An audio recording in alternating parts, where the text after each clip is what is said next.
Okay, so this problem gets pretty complicated. I would start out by saying that really the cube root of x is x to the 1/3.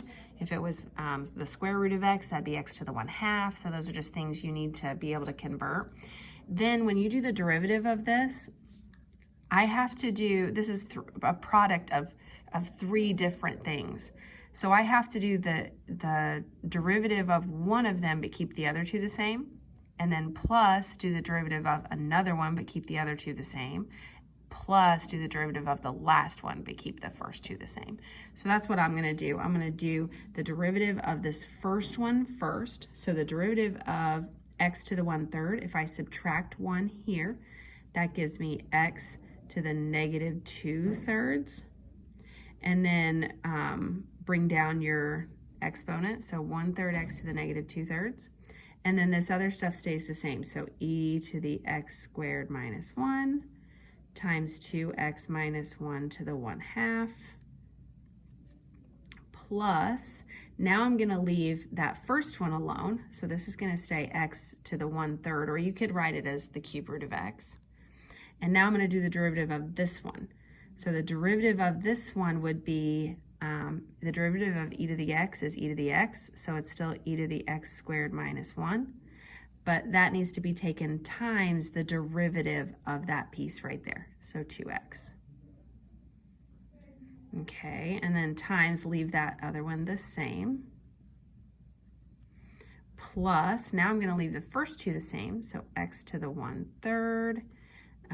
E to the x squared minus 1, and then I'm going to do the derivative of the last one. So the derivative of this one, I've got quite the chain rule happening on this one. So this is going to be 1/2 times 2x minus 1 to the, subtract 1 from the exponent, that'd be negative 1/2, times the derivative of the inside, which would just be 2.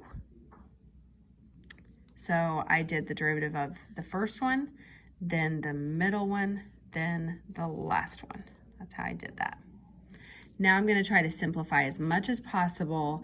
Well, I'm going to go ahead and just plug in 1. You could simplify on your own first and then plug in 1, but I honestly think it's just as easy just to plug in 1 because 1's a really easy number to plug in.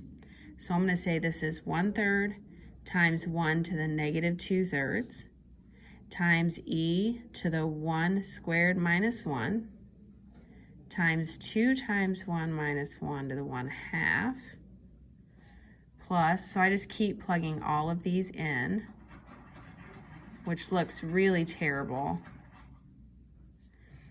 but it'll all work itself out in the end. You just have to be really careful not to like mess up anything that you're writing down.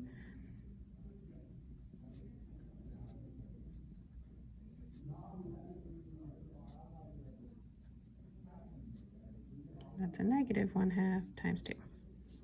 Okay, so let me go ahead, since I'm noticing it, I'm going to go ahead and mark out this and this because half of 2 is just 1, right? And if I'm multiplying, that's not going to make a difference.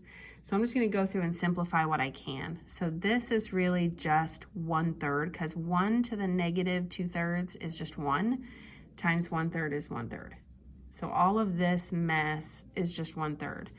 And then this, anything to the 0 power is 1. So this is really e to the 0 power, which is 1. So I'm just going to leave that off. And then I've got a 2 minus 1 is 1 to the 1/2 is still 1. So all of this just becomes 1/3 times 1, or just 1/3.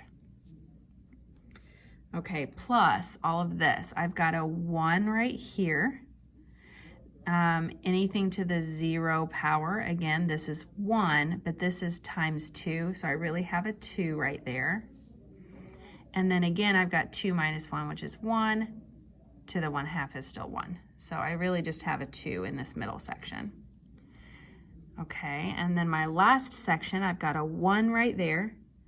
I've got e to the 0 power here, which is 1, and I've got a 1 right here.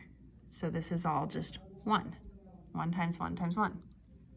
All right, so if I put all that together, 1/3 plus 2 plus 1, that's the same thing as 3 1/3. or maybe it's written as 10/3.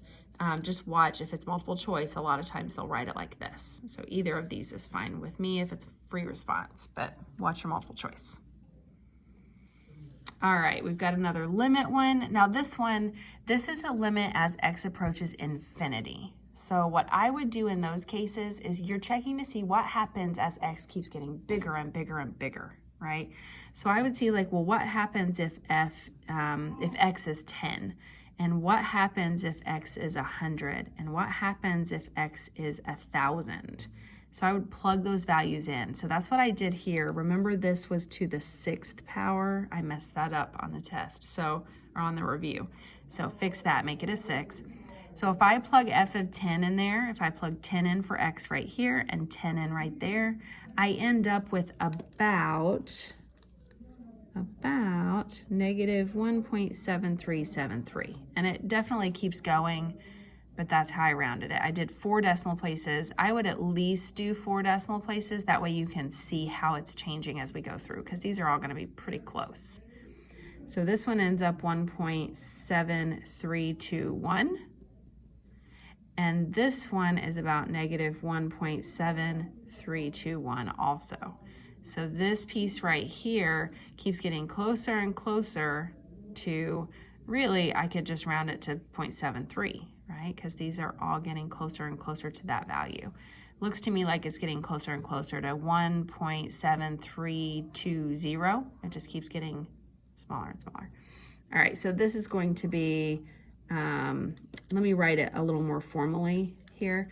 So when you write a limit, you should say the limit as x approaches whatever they gave you, in this case infinity, and then I can say of the function. I don't have to rewrite this whole function, equals, and then I would tell them what it's approximately equal to. So about negative 1.73 is what I would say. This should be about, approximately. Okay. Number 7. Now, I didn't show you all of this plugging in. So for sure, make sure you can get that on your calculator. I don't want you to mess something up just because you don't know how to enter it on the calculator. So if you have a question on that one, let me know. Number 7, find the tangent line to this at x equals 0. How do I find a tangent line?